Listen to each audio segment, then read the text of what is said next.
The universities won't hear a word of anything against their preferred political ideology. That's why Kathleen is in Cornell University giving this talk today. Because the universities won't allow voices like hers in. She said from inside the university.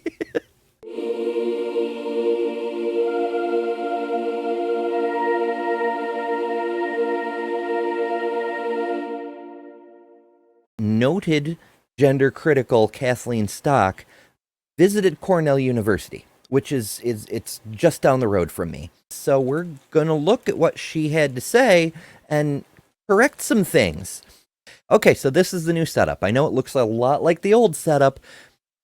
There are subtle differences, and there will be the larger differences a little bit later. But let's hit it. Good morning. I'm Scott Turner. I am Director of Science Programs at the National Association of Scholars. Okay, let's hold it right there. What is the National Association of Scholars? A few seconds in, and I already had to look something up. Fortunately, I already did look that up. TLDR, they're not actually an association of scholars, as you might expect. They're gender criticals pretending to be an academic organization. They're a right-wing conservative think tank dedicated to getting to family-first policies put back into college curriculums and, all the dog whistles. That's who's hosting this event. I don't know how they got permission to use a facility at Cornell University in Ithaca, which is sort of like the heart of LGBTQ land here on the East Coast. My guess is this fellow just said, I'm with the National Association of Scholars, and they went, okay, fine. Cornell has actually been in the front line for the fight to restore rationality and freedom of discourse to the academy. Restore rationality and freedom of discourse. Interesting word choice there. And our guest today is here to help with this fight. Dr. Kathleen Stock has come to Ithaca to be part of a public discussion on transgender politics and academic witch hunts. That's the title of the event. And this is being hosted by the Cornell Free Speech Alliance. So I don't know about this other event, but when people say Free Speech Alliance, they usually mean we get to say what we want to say and everyone else has to shut up. Like a Posey Parker type situation where when any other woman tries to say anything, she gets tackled by Nazis. Because free speech. And until 2021, she was Professor of Philosophy at the University of Sussex in the UK. Her philosophical interests there have ranged quite widely. She has focused on issues of aesthetics, fiction, imagination, and sexual objectification. Those are some interesting topics. Imagination, fiction, and she's also a former professor of philosophy. These are all going to be very important things to keep in our back pocket for later. But more recently, she's been exploring issues of sex, sexual attraction, and gender. Her philosophy has led her to conclusions that were, shall we say, problematic. For daring to express those conclusions, she was hounded out of her university position at Sussex. Do you suppose we're going to get those philosophical breakdowns or the logical arguments underpinning them? I think you know the answer. She's landed on her feet quite well. She's presently a regular contributing writer at Unheard, and she's gone on to found and direct, along with Julie Bindel, the Lesbian Project, which has among its aims clarifying the incredible confusion that now seems to reign over the issues of sex, sexual orientation, and gender. Do recall that not that long ago, gays and lesbians were cast in the same light that transgender people are now. So it's another instance of that LGB alliance, or LGB without the T type situation, where they're happy to throw someone else under the bus in a pick-me sort of way. If I turn on the rest of the community for you, oh, great authoritarian right-wingers, perhaps, maybe, just maybe, you'll send me to the death camps last. Kathleen Stock describes herself as a gender-critical feminist, and we'll be delving into what... No such thing, as we've covered previously. The short condensed version of that is that a gender critical, by definition, does nothing for women. There is not a damn bit of feminism that gets done because they spend all their time harping about trans people and trying to screw over women who aren't cis. Thanks for having me. It's my pleasure. So let me begin by a rather, I don't know, long question, if you will. So I've... He wants to begin by, well, I don't know. This was clearly well planned out. I've read your book. I thought it was an excellent book, and it almost oozes rationality and objectivity. And I'm sure it does. Because nothing says rationality like arguments that are not founded in science or reason or, anything except one's own preconceptions. But since they happen to be the same preconceptions that our friend here seems to hold, of course it would seem as just perfectly good sense and logic and reasonable to him. Cool logic, and especially over the political bun fight that seems to be going on right now over the issues of sex and gender, sexual orientation, sexual identification, and in fact the whole concept of gender. Notice how her face fell, like she was smiling when he said that her book was a wonderful read and should be like everyone should read it. But then when he started saying, oh, well, sexual identification and sexual orientation as if they're all the same thing, because to outsiders they are. That's why it's LGBTQIA+. To people like the host here, it's all the same thing. And Kathleen, being a lesbian, does not like that. Contribution you have faced and are still facing actually a quite vicious backlash.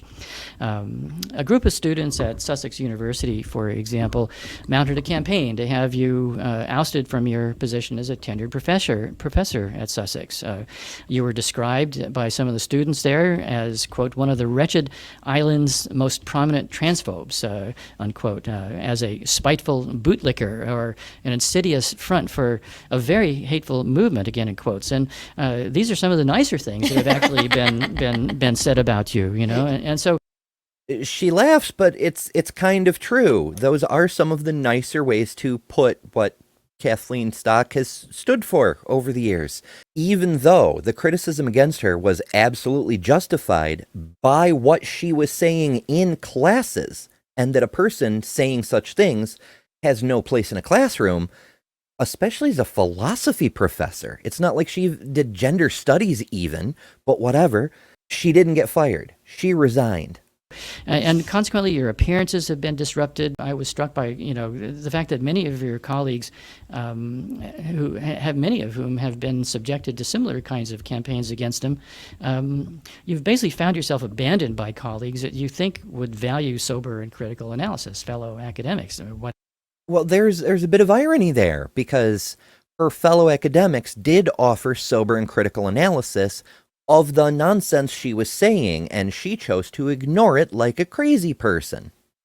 You'd think, as a scholar, she would value sober and critical analysis. I don't know. Many people, I don't want to say most, clearly don't want to hear the ideas that you laid out in your book. Mm-hmm. And so my first question, why don't they? Why don't they want to hear them? The students don't want to hear it partly because for the last 10 years, there's been a sort of fueled by the internet, there's been a huge sea change in how sexual identities and gender identities are talked about. They've become extremely fashionable. I think the fashion is actually dying off a bit, so I hear, but there was a big trend for young people to identify themselves as a particular sexual orientation, minority or gender identity, and that was all being fueled by websites like Tumblr. She's not entirely wrong. I don't care for the spin she's putting on it, but it is true that in the age of the internet, we get handed quizzes, take this quiz, what kind of potato chip are you? Or the political compass test, or, all these various things. People want to gain information about themselves via external sources. But also, They want to have the most accurate language to describe to the people in their lives and who matter to them what their deal is. Like, back in the 60s and 70s, if you're any kind of sexual deviant, you'd be described as gay. But then later on, we differentiated between homosexual men and homosexual women, gays and lesbians. And then we added in bisexual people. And so you could say, okay, I'm a little bit gay and a little bit straight. Well, now you can say you're bisexual. And so on and so on. We've added greater specificity over time. And people want to know what the term is for what they are, partly so they can be accurate when they describe it to others, but also so they know they're not alone. They say, oh, there's a term for what describes me. I'm not a freak. This is a thing that exists. And, it was fun and it was cool. So, that has a kind of harmless aspect to it. But then equally, organizations that had made their name by fighting for gay rights successfully, bringing about gay marriage in America and the UK, for instance, ran out of things to do, or thought they had. I think there's plenty of things they could have done, but they basically, in around 2013, 14, 15, changed their agenda to incorporate trans activism into their kind of strategy for the next 10 years. So in the UK. So this is a common right-wing talking point, and it's entirely backwards, of course, for political reasons. Like, it's the same reason the right wings, the conservatives, both in the US and in the UK, are constantly trying to find new wedge issues, because they'll lose on one wedge issue. Like, gay marriage gets legal federally. The right has lost. They need a new wedge issue. So they move on to the next minority group they can pick on, which in this case happens to be trans people. And what puts the real lie to what Kathleen is saying is trans people had the right to use bathrooms, whatever bathroom is suitable. It's been done for decades and no one cared. It was only when the right started making a fuss over it that it became a culture war issue. Same thing with sports teams. Trans people have been in professional sports for decades and no one cared until the right started making it an issue. So the reason the civil rights groups are pushing back on that is because the reactionaries are trying to claw back civil rights that already existed, as reactionaries do. And the civil rights groups exist to stop them from doing that. Started saying, look, trans women are women, hashtag get over it, no debate. And this means we have a whole new set of policies to implement. We need to change all the bathrooms, change all the prisons, change all the sports teams, change anywhere where there was. Once again, that was already a thing. And also, this is a really disturbing line of argumentation, because it's exactly what they said during integration, right? Like, there used to be 4 bathrooms: white men, white women, colored men, colored women. And then as integration progressed, people started saying, oh no, we have to change all of the bathrooms. My goodness.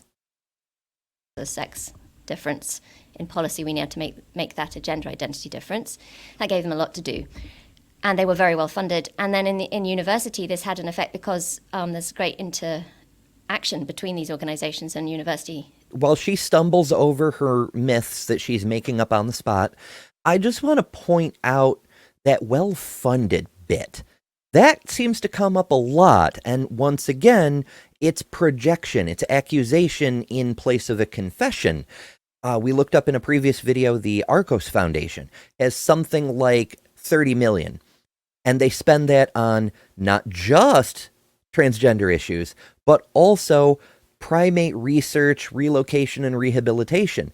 Compare that to the Heritage Foundation or PragerU. Do go on about how the equality groups are well-funded. Champion scheme, where they basically said, these are the policies you need to implement and these are the views you need to have, and we will give you rewards, branding, adulation if you do, and we will mark you down if you don't. So that... Yes, we will crush you beneath our stiletto heels. This is fairy tales at this point. It's also a little bit telling on themselves-ish, Because when a political candidate gets onto a stage and says the things that Heritage Foundation tells them to say, or Turning Point USA tells them to say, or any of these other groups, they get funding from the coffers of these large organizations with huge right-wing corporate backers. And it's really frustrating because, in a way, this whole thing is a distraction.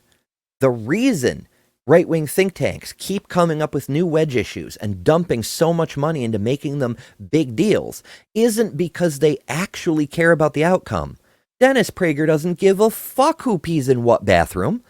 But as long as we're fighting over that, we're not noticing the billionaires funding Dennis Prager who want us to be distracted, so we're not paying attention to how badly those same billionaires are fucking over all of us.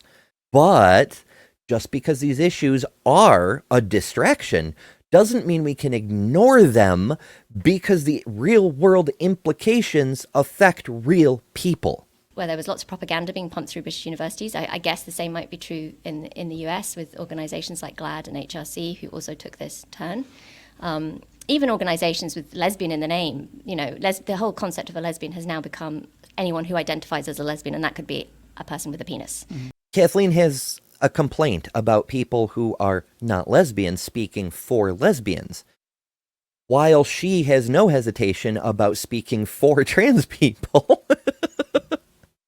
There's this whole argument that allowing trans people to exist, allowing us to exist, it erases definitions. It makes everything meaningless. What is a woman? What is a lesbian? It's whatever you identify as. Well, that's not really how identity works. You're not picking something out. You're seeing who you are, at least unless you're Matt Walsh. Lesbian is a consequence of being a woman identity attracted to other women. I dare say if Kathleen caught sight of Blair White, she would say that is a woman. And, whether she's attracted to her because she's a woman or she's not attracted to her because Blair's not her type, I don't think she would say that if there were attraction, that would make her no longer a lesbian. Because Blair is a woman, and a woman attracted to a woman is a lesbian. What used to be women's studies departments had become gender studies departments, influenced by post-structuralist ideas coming from queer theory and Judith Butler. It was very fashionable to endorse these ideas. Judith Butler, so very fashionable. And there's just a bunch of activist academics now still going across most Western universities. Wait. You mean to tell me that people whose entire source of professional income, their living, the way they live, is all about researching, learning the truth, finding fact, and teaching others what is real and how to find it for themselves by way of clear critical thinking? Those same people find something that's true and then teach others how to find it through critical thinking. How dare they? Who think that there should be no discussion of all these radical changes in category and policies, and that if you do dissent, as I have done, then the only explanation is because you're a frothing transphobe who hates trans people. Well, she's using hyperbole there, but she's not far off, because it's as I've said before, and it remains true, being a gender critical, being a TERF, is very similar intellectually to being a flat earther, because you have huge mountains of data and evidence on one side, and then you have nuh-uh, I want to think so on the other side. And when you call yourself an academic, but you deliberately ignore all the evidence in order to go, nuh-uh, I think it's this because my feels say so, you're no longer an academic. There's a sociological explanation for all of this. It's partly a kind of social contagion, meaning. Well, there is a bit of a social contagion, as we have talked about before. Gender critical is literally a social contagion. The more identities there are, the more things you can sell people, the more. Yes, that's the ticket. We're all going through these tremendous biological changes, replacing our entire wardrobes, dealing with people like Kathleen and dirty looks and police getting called on us for using bathrooms and all of this stuff so we can buy accessories like, a wristband perhaps. Yes, she's figured it out. That's why. It's because of capitalism. It fits very well with corporates' agendas. It also looks radical to those who want to see themselves as radical. So it just satisfies on a number of levels, apart from, in terms of deep politics and good philosophy. Ah, philosophy, because she's a professor or a former professor of philosophy, remember. I wonder if she's considered the philosophy of what social needs, what intellectual needs, what emotional needs being a gender critical person, when literally all the facts in the world are against you. What needs that fulfills? This idea of being, I'm the only sane one. I have the special knowledge and I'm going to tell everyone else how to live. What needs might that fulfill, philosophically speaking? So you mentioned that there's a whole academic ecosystem which rewards certain kinds of orientations, political orientations and whatnot, yeah. and actually rewards activism. And given what you've described, and we've seen this in other areas, scientific areas. Yes, the universities. The universities won't hear a word of anything against their preferred political ideology. That's why Kathleen is in Cornell University giving this talk today.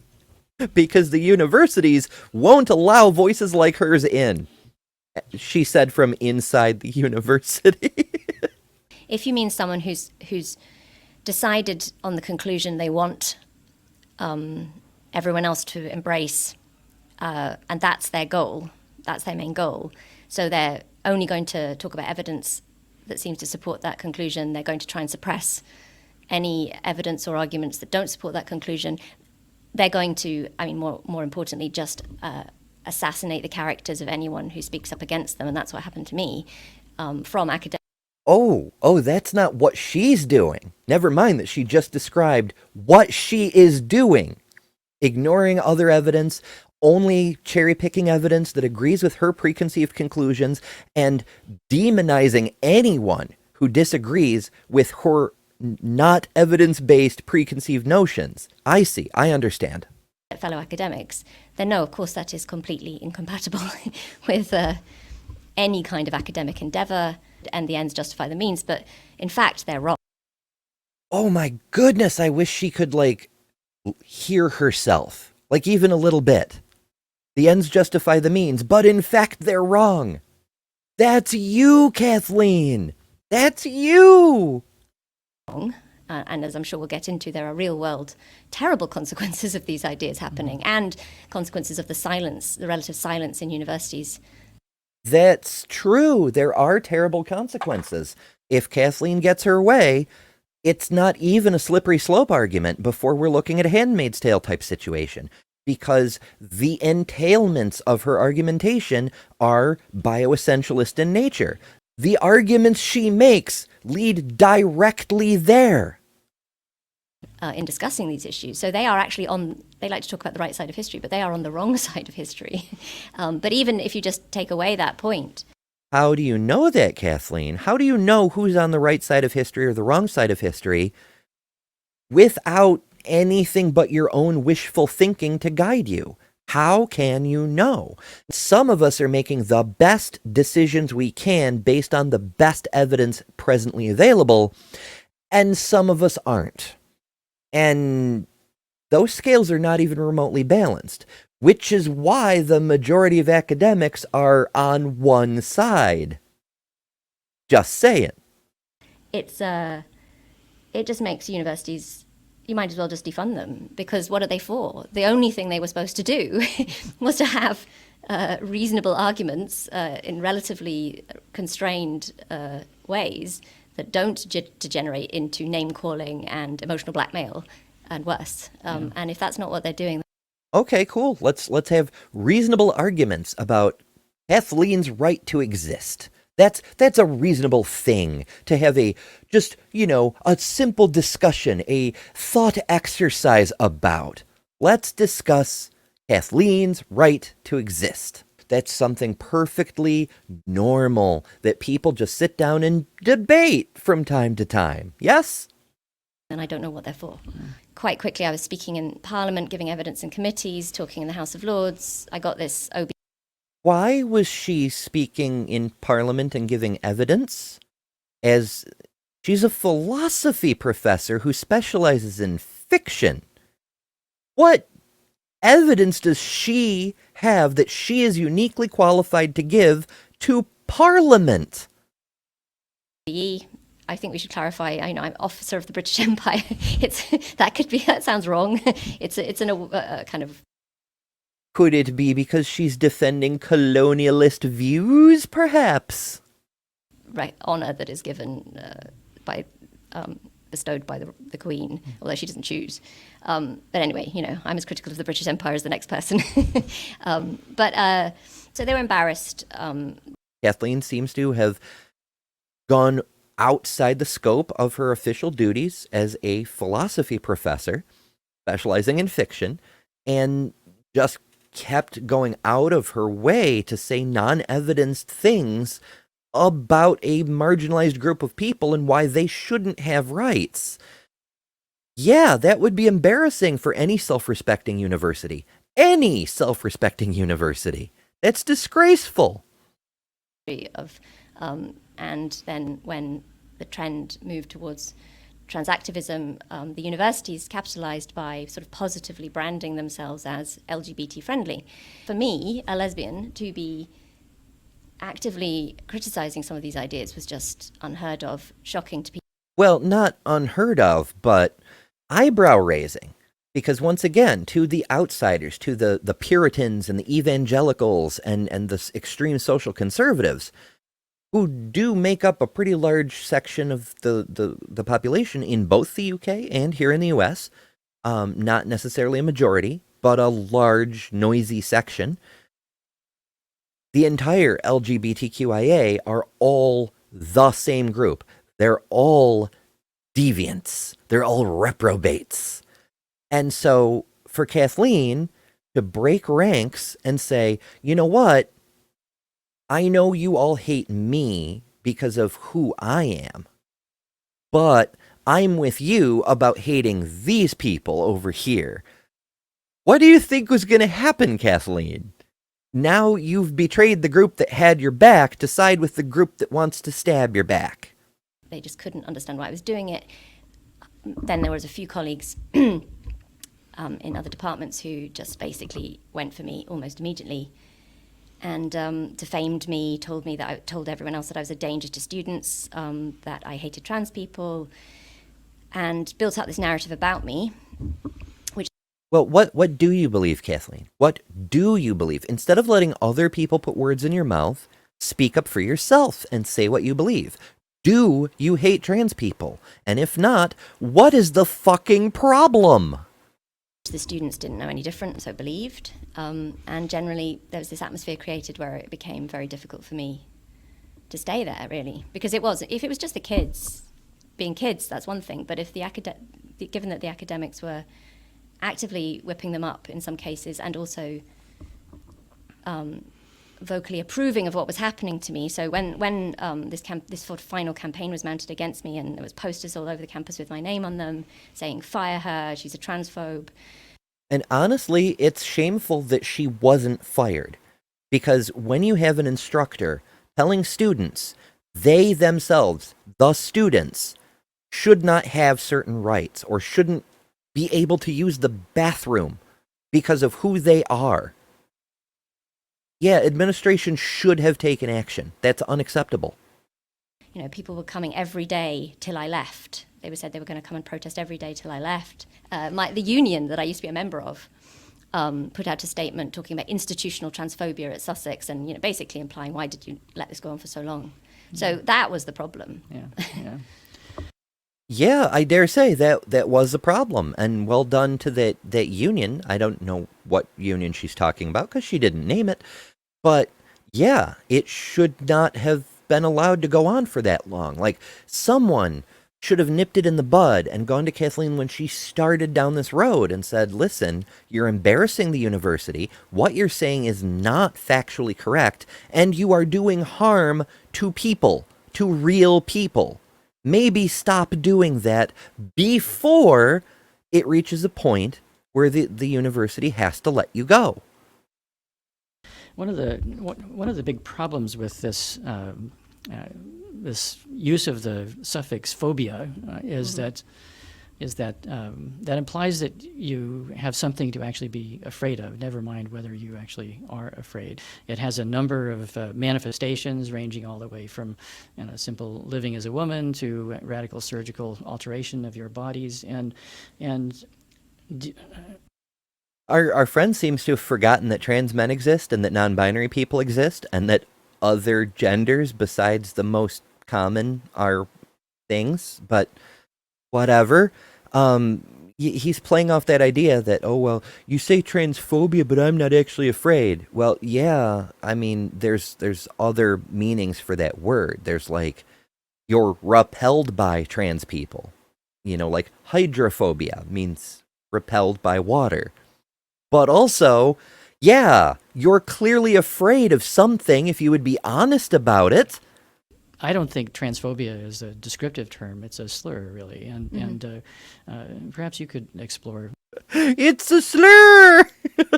Like cis, don't call me cis. Elon said so. That a bit further. Yeah, I'm not sure I fully understand the question. I mean, so transphobia is, in modern day parlance, as defined by trans activists, it's just any dissent from some basic dogma that's churned out by LGBT organizations and activist academics. So if you don't think trans... No. Our views, I can't speak for all activists, obviously, but the people that I'm aware of, the views are informed by evidence and science and reality and medical practice and all the things. Dogmatism is when you believe something in spite of all of those, which is to say, Kathleen and other gender criticals are dogmatic. But details, I know. I'm being pedantic, probably. women are women, then you're transphobic, which refers to, moral defects as the only possible explanation. Now... Well, no, not necessarily. It's not. There could be actual fear. Being afraid is not a moral defect. Like if a person begins to feel same-sex attraction, for instance, and they live in a community where a person who expresses same-sex attraction could be shunned, could be harmed, could be murdered in the street by good moral people or whatever, then they might be very, very afraid of that developing same-sex attraction, even though it's within themselves. As a for example. Now take that and square it for trans people, because you're not just dealing with something that goes on behind closed doors, you're dealing with something very, very public, because it's not just one aspect of who you are, it creates the frame of reference for all of who you are. That's crazy. Like, to unless you're immersed in this, it all sounds mad, because, of course, somebody who worries about a child being given experimental drugs that stop her from going through a normal puberty, potentially... Puberty blockers are not experimental. They've been tested for decades. They're effective at stopping puberty. And B, stopping puberty is what they're for. That's why they're called puberty blockers. That's what they're supposed to do. Affecting her bone density and her brain development, making it much more likely that she starts taking cross-sex hormones at the age of 18. What kind of philosophy professor doesn't understand the difference between causation and correlation? Taking puberty blockers does not make it more likely you'll take HRT when you're older. a person who is inclined to take HRT when they're older because they're trans is much more likely to take puberty blockers when they're younger because they're trans. The puberty blockers don't cause the HRT. It's being trans. For fuck's sake, Kathleen. Which will then irrevocably change her body in other ways before she's even had a chance to really work out what any of this means. Someone who worries about that, almost anyone sane should worry about that. And it seems ridiculous to... Well, that's what the puberty blockers are for, is to buy them time to figure it out. Kathleen, taking away the puberty blockers is the opposite of what you are advocating for, because it's taking away that time they need to know who they are for sure. That's the actual point. Reduce the motive to hatred of trans people. In fact, you could say that we're the only people who are caring about these people because we're worried about the sort of terribly experimental medical treatments that are being... Once again, not experimental, but also, it's easy to say you care, but here's the thing. You can raise concerns. You can say, I'm just very concerned. Why won't people listen to my concerns? Because we have evidence. We've done studies. We've collected data. We've done longitudinal studies. We've done medical studies. We've done all sorts of studies. And we continue to do studies. And all the studies show this is the best practice. People like Kathleen are ignoring all that evidence and say, but I have concern. Well, if you read the evidence, if you really were concerned and you bothered to Google it, Kathleen, you'd have your answers. Being proposed for them. But so whenever you hear the accusation transphobia, I suggest that you just reframe it and think, well, what is there to be that someone might be worried about here? If it's a male in a women's sports team, taking all the medals, pushing other women out because they have a... Yeah, that's another common thing. The trans women are out competing. Where? Show me. How is it that if trans women are defeating all the cis women left and right, where are they all? Why? How is it possible that cis women ever win anything? Not only is this nonsense, because it's just not happening. This whole argument depends on two things: that trans women aren't women, and that women suck at sports.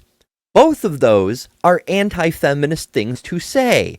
And also, I would remind you, dear viewer, how this is an exact beat-for-beat echo of the arguments made against racial integration in sports back in the day. Oh, all these black athletes are so much stronger and faster than white athletes. They're taking all the medals away from the normal colored women, taking away all the scholarships, and etc. And here we are, decades downstream from integration. Shock and awe. White girls still win medals now and then. It's a stupid argument, but it's also identical to a racist argument that turned out to not be true. It's almost like she's never critically evaluated the things she says. She just hears talking points. She just hears the dogma from her preachers, Helen Joyce and Kelly Keene and J.K. Rowling, and just repeats it back like a good little parishioner with no critical thought at all. And she used to be a philosophy professor. An advantage they got through a testosterone-fueled puberty that they can never reduce. That's why we want the puberty blockers for trans kids, Kathleen. Because the trans girls don't want a testosterone-fueled puberty. They don't want to do that. You are making them do that and then complaining about the fact they had to do that. The fuck is wrong with you? Or in a contact sport, in rugby. You have men in women's rugby, basically. We have men in women's swimming. Basically, you have men, basically. No, I might let her get away with saying males in women's sports, because when we're talking about high school age, they have not had gender reassignment surgery. They are still partially male. But saying men shows that Kathleen doesn't understand what the fuck she's talking about. Because they are not men. Trans people are not the gender they were assigned at birth. That is the literal definition of what it means to be trans. For fuck's sake. And additionally, I would reiterate that we can make a very strong case that being transgender is a form of intersex. Meaning, they were never male nor female to begin with. They are still men, independently of their identity. But even to say that is, rather than just a different position you might take on this issue, is automatically assigned transphobia. So I just find Yes, when you say transphobic things, when you say hateful, hurtful, or fear-based things that are factually wrong specifically for the purpose of fucking over a marginalized group, that is bigotry towards that group. When it's trans people, we call it transphobia. Yes, that's what you're doing, and that's what that means. You're welcome, Professor. they've got their dogma that you're not allowed to question, and they've got their sort of arcane language that nobody can really understand. She's telling on herself a little bit again, because all these things apply to the gender critical movement and aren't so accurate when applied to the transgender movement. So that's a bit of an issue. Once again, I wish she could hear herself. And all this stuff like assigned at birth, even just trans women. Like if you poll most people, they don't know whether a trans woman is a male who identifies as a female or a female that identifies as a male. That's a gender critical problem. Most people have no problem. A trans woman is a woman in the same way a tall woman is a woman. A trans man is a man in the same way a short man is a man, or a pudgy man is a man. It's a descriptor. That's all it is. And virtually everyone gets this, except the gender criticals, because the gender criticals are so hyper-focused on the fact that they're not the same as what was assigned to them at birth. And so they want to try to keep in mind, like, they would call me a trans-identified male, although they would be wrong. But it's because of their insistence to apply labels to people that are factually incorrect, that are observably incorrect. They confuse themselves. Everybody else handles it just fine. It's when you go out of your way to deliberately present it backwards that you cause confusion. It's set up to trip you up and confuse you. So that's partly, people don't want to weigh in because they don't really understand what the hell everyone's arguing about. And as you mentioned, the word gender is inherently ambiguous. It's used 4 different ways, often in the same sentence.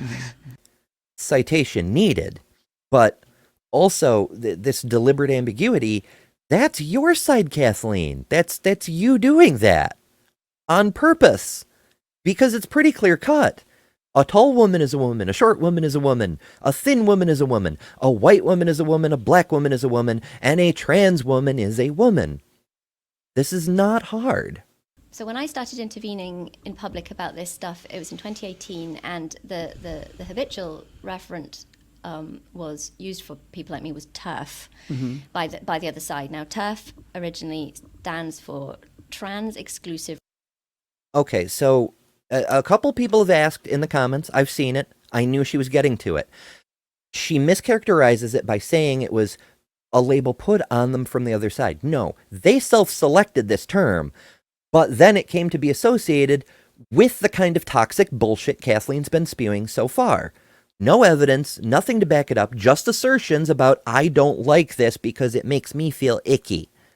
There's nothing there, but every time they pick a new label, it gets associated with their toxic bullshit and then becomes a toxic label. And so they have to change it to something else. They're currently gender critical. They used to be TERFs, which stands for trans exclusionary, not trans exclusive. That's something else, Kathleen. Trans exclusionary radical feminist.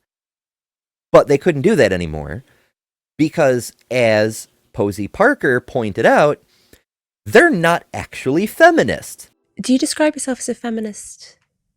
No. Have you described yourself as a feminist in the past?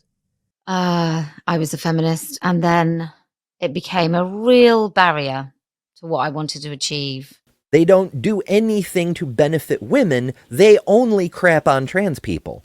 And also, part of their movement are literal neo-Nazis. That's not even hyperbole. I wish it was. And they are very, very much not feminist. So you can't be part of this movement and call yourself a feminist because your allies, who are also in this movement with you, are actively opposing feminism. They like what the gender criticals are doing because it opposes feminism.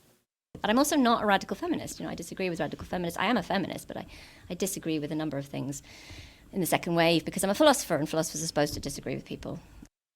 It's interesting that she goes back to the second wave for her idea of feminism. Now, you may recall the third wave happened in the late 60s, early 70s, and into the 80s. And that was what we call the sexual revolution, which is what made it okay for Kathleen to be a lesbian. The second wave had a bit of a problem with lesbians, in the same way the first wave had a bit of a problem with race. They wouldn't allow black women into the tent because they wanted to keep things just for the white women. And then in the second wave, okay, black women can come in, but the lesbians have to stay out. And then the third wave, oh, the lesbians can come in, but the trans women have to stay out. It's one layer of exclusion after another. And the next generation comes along and knocks down the previous wall of prejudice. This is how we make progress. It's unfortunate that it seems to have to go generation by generation like this, but that is the trend history has shown so far. I'm hoping we can do better. So not TERF, and then this word gender critical came along. And I think we just took it as a kind of, well, look, it's the best we can do. It certainly sounds better than TERF, which is usually accompanied by, die in a fire TERF. So, yeah, that's the sort of impetus for it. But it, of course, it's misunderstood because it's understood that we're just critical of trans people, and that's really not what it meant at all. If your perception of your body and the mismatch is partly a matter of choice, or it's just a transient perception, that's one thing.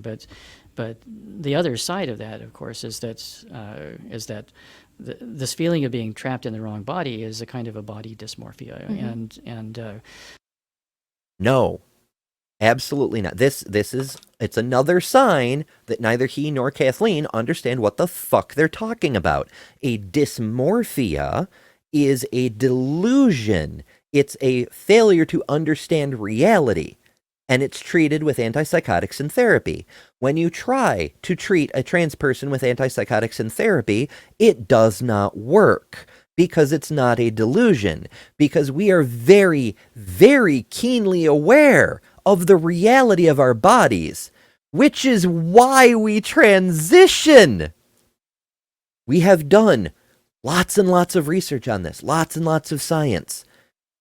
Treating a trans person as if they were delusional, as if they were psychotic, does not work at all. We have tested a bunch of different things. We have done comparisons and clinical studies and longitudinal studies and so on and so forth. And we have found exactly one thing that works on gender dysphoria. And every major medical organization on earth agrees that this is the one and only effective treatment we've discovered so far. And that is to transition. It's not confusion, it's medical fucking science. Well, these guys have gone on quite long enough, I think, and they're not actually presenting information. They're presenting a little bit of misinformation, a little bit of malinformation, but we're not getting anything about why Kathleen believes the way she does. She's just parroting the talking points of her other gender critical compatriots. It's functionally the same as arguing with a flat earther. You can show them the science showing that the earth is a globe. You can give them tests. You can give them proofs. You can show them all the photos from space, and they will excuse or ignore all of it, and you're still never getting to the point, because the main reason most flat earthers believe the earth is flat is because the Bible says so. It's not a facts and evidence problem. It's ultimately a religion issue. Should the Bible be taken literally in this specific way? They think so. And as long as you're arguing about the science and NASA and the shape of the earth and Eratosthenes' sticks, you're not arguing about the Bible. And it's very, very, very much the same with gender criticals. As long as you're arguing about what they are misunderstanding about the medical facts and science, you're not arguing about why they think what they think, why they choose to believe something that is the opposite of known fact. What is at the root of it? If I find out, I'll let you know. But for now, let's wrap this one up here. If you're new here, please take a moment to hit the subscribe button. It helps a lot. And if you too would like to participate in a live chat in the future, hello future people, be sure to ring the bell so you get a notification when we go live so you can join the live chat. We'd love to see you. Good night.